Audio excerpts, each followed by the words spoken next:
was reading a neuroscience blog that was talking about the fact that all of us are hardwired to want to meaningfully connect and contribute in life. In other words, we're hardwired to want to make a meaningful and a positive impact in life. Now, I look inside myself and I see that drive. You probably do too. Well, most of the world's religions have attempted to answer the question, how do you do that?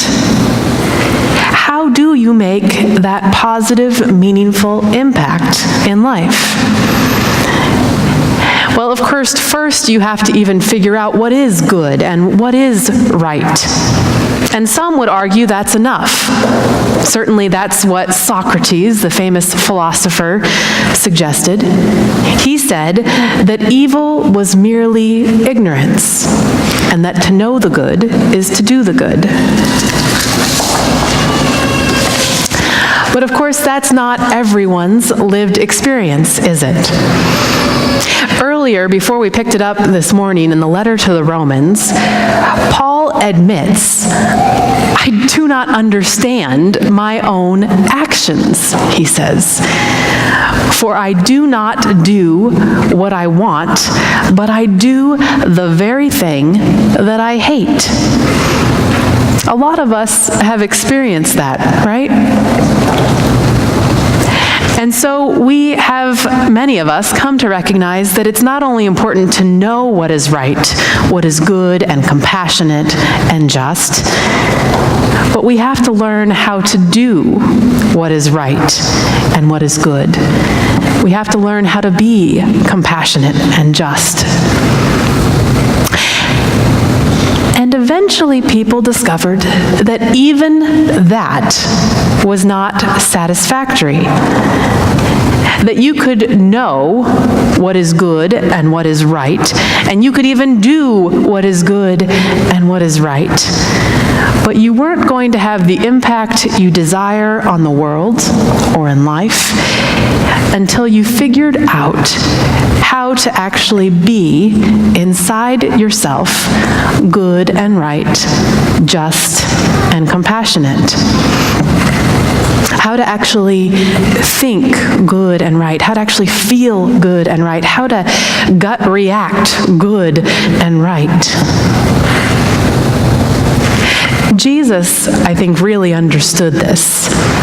Part of what is so difficult for us as we read his teachings from the Sermon on the Mount is that he didn't just claim that it was enough to act rightly, to, for instance, not murder someone, that you actually needed to think rightly, not even get angry at someone.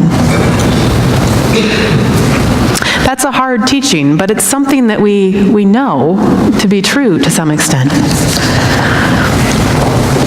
In our world today, particularly in our country today, where people don't feel nearly as much social pressure to participate in institutional religion, I hear from people who are, spiritual but not religious, or even from people in the church, this deep hunger for a faith and for a spiritual practice that is not merely doctrinal, not merely intellectual assent to a whole series of beliefs and ideas, and is not merely actions, empty rituals, not just going through the motions, but a hunger for something that is personally transformative, and therefore locally and globally transformative as well. Particularly if you listen to the younger generations right now, they've latched on to this idea that the only thing that will transform our world is really deep authenticity. They've really latched on to that truth that Gandhi spoke, that you must be the change you wish to see in the world.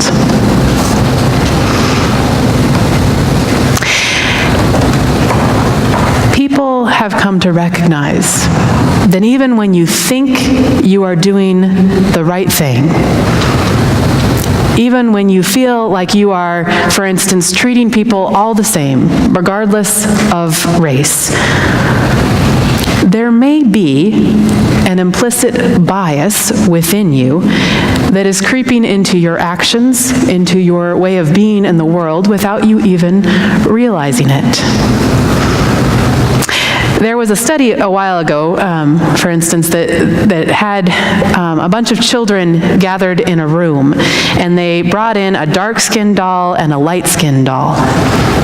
And they gave them all of these different words, positive words and negative words. And over again, these children associated the positive words, words like good or well-behaved, with the light-skinned doll, and the negative words with the dark-skinned doll, bad, naughty.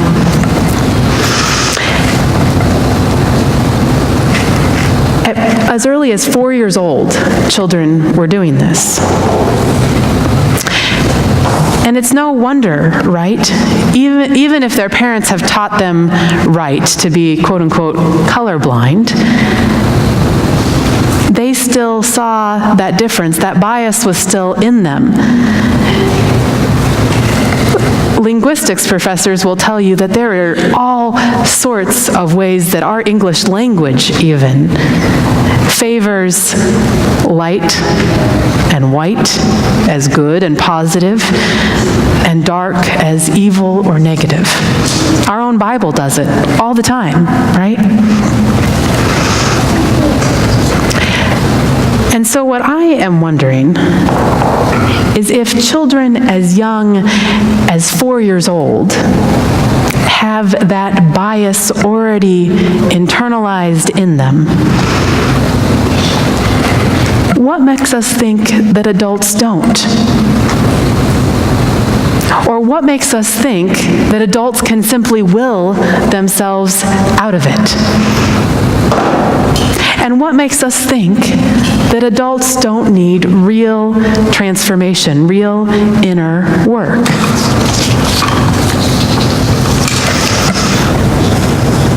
We see it in all sorts of ways. If you're a manager, for instance, you may think that you are not sexist at all, that you treat everyone exactly the same. And then you do a whole series of interviews for some job opening, and you interview men and women, and afterward you're sitting down talking with the hiring committee about which ones just felt like they would be a good fit. And for whatever reason, you just feel like more of the men than the women would be a good fit. Now, you may not be able to point to why. You may not be able to put your finger on it at all. And you might think that it was simply personality or experience or credentials. Without examining and becoming aware of the implicit bias inside yourself and working to transform your mind, you might be acting in ways that you would be quite appalled with if you were actually conscious of all of the implicit bias inside of you. And so as we as a culture have become more and more aware of this implicit bias inside of us and the ways that it has kept us individually and as a community from growing and becoming all that we want to be, there has become this real hunger for something that moves past knowledge, past action, to personal, internal transformation. And there's become a real awareness that if we want to change our world, we have to start there.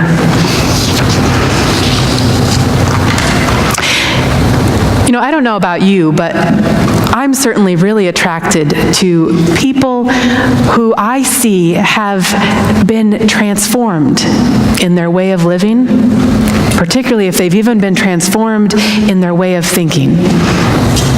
If they've been transformed in their way of being in the world, their presence in the world. I took a group of high school students to Washington, D.C. several years ago, and we met with religious leaders of all different faith traditions. And the students did this really wonderful job of listening with curiosity to all of these leaders. And even the ones they disagreed with, they did a really good job of listening, and they really respected them if they practiced what they preached. Some of these faith leaders were even very inspirational to these youth. One of them was the director of the UCC National Office for Justice and Witness Ministries. We didn't even actually get to meet with her, but all of the students said she was one of the most inspirational, because the day before we went to meet with her and her staff, she was arrested for civil disobedience at a pray-in on the Capitol steps protesting the Keystone Pipeline. They were inspired by her life, and as they listened to her staff tell her story and talk about her faith and the way that motivated her to act in such courageous ways of conviction, they wanted that. But the leader who really stood out of all the people we met with that week was a Buddhist nun who sat down with us. What they saw in her before them was this very serene, very compassionate woman who had been absolutely transformed by her faith practice. She spoke with such deep authenticity. And she spoke not just, saying the things that she knew she was supposed to say about the Buddhist faith.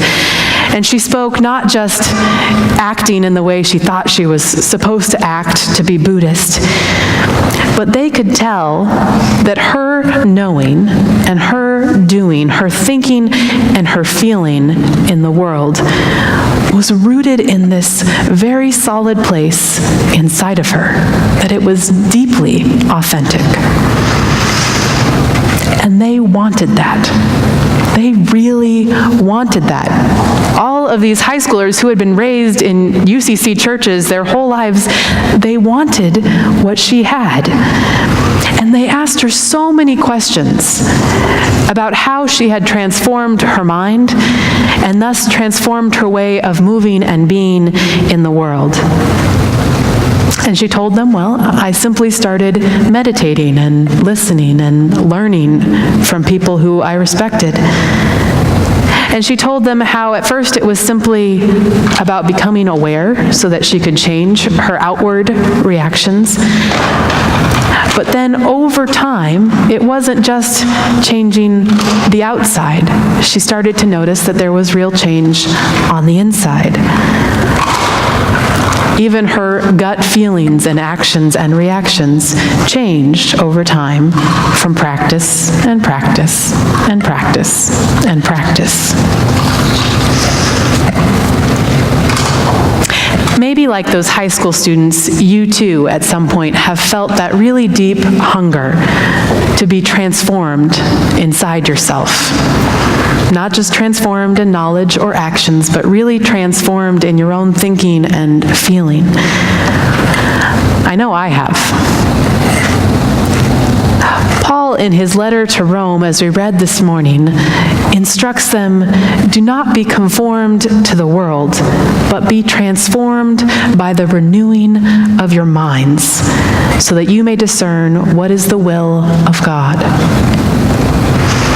And I think many of us respond to Paul, okay, that sounds great, Paul, but how exactly do I do that? Some of us studied the Enneagram a few months ago, this ancient system of understanding personality. And it talks about how people can pretty much be lumped into three categories in terms of our kind of gut reaction to the world, our gut, natural way of interacting with the world. One is anger, another is shame, and another is fear. Anger, shame, fear. And even when we know how toxic shame-based or anger-based or fear-based thinking can be in ourselves or in our world, a lot of the time we feel pretty imprisoned and pretty unable to move out of those ways of thinking.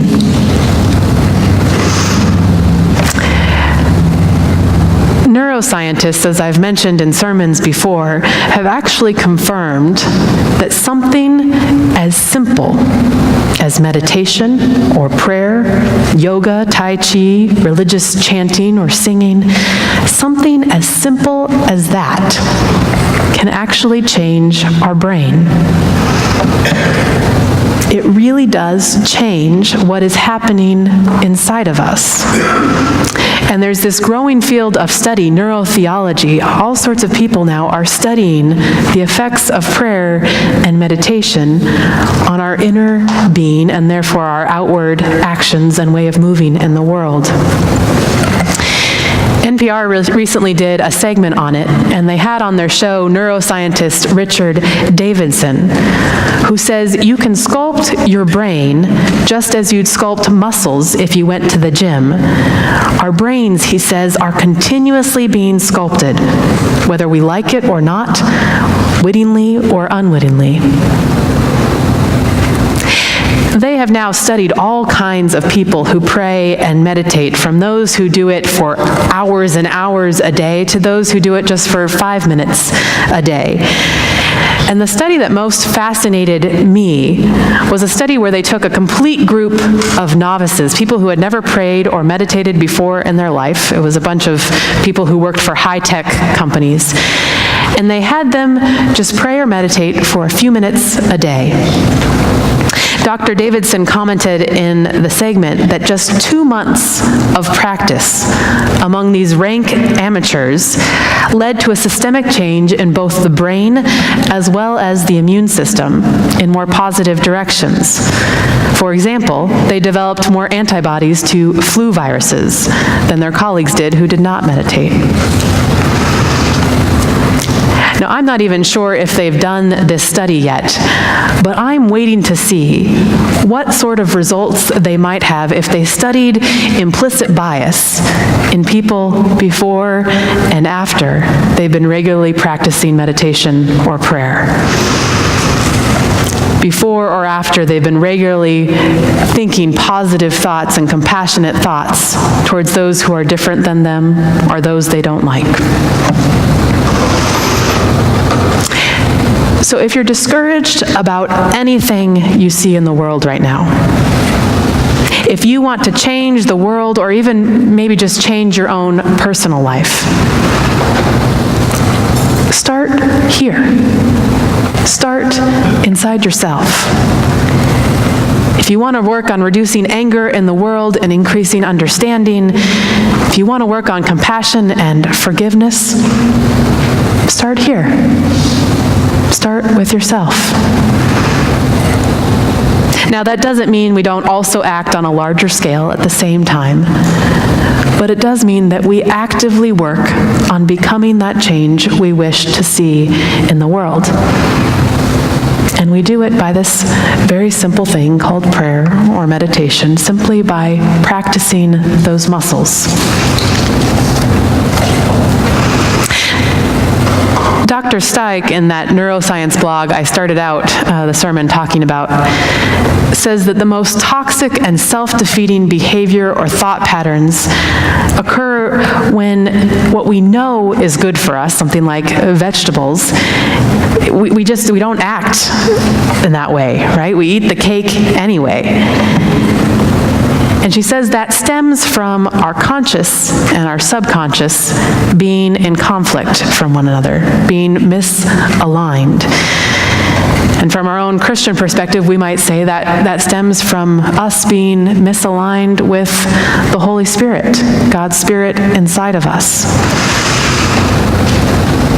And we can feel so trapped in that disconnect and so powerless to change it. But at some point, most religions tapped into that ancient wisdom that something as simple as prayer or meditation or singing or chanting could actually change us, actually transform us. Transformative practice is about aligning ourselves. It's about integrating ourselves, aligning ourselves with God and God's Spirit, even with our own selves. And the really good news is it can be done. Whether Christian prayer or Buddhist meditation, we see so many people throughout history who have been so transformed that they lead remarkable lives that change our whole world. So if you want to change the world, I'm going to ask you, what are you doing to practice right now? What are you practicing right now that could actually transform and renew your mind? And if you don't know where to start, just start with simple prayer, meditation, even the one I just taught the kids this morning. Start with something simple. And if you want to keep progressing, find someone who you really admire, who lives a very transformed life, and ask them to teach you what it is they do. What do they practice? What has transformed their presence in the world? And see if you too can practice it. God be with us as we attempt to make this seemingly impossible step away from fear and anger and shame, those ways of thinking that are so rooted in us and in the world, and step into that transformed and renewed life. A different mind, a different way of being, a different soul. Amen.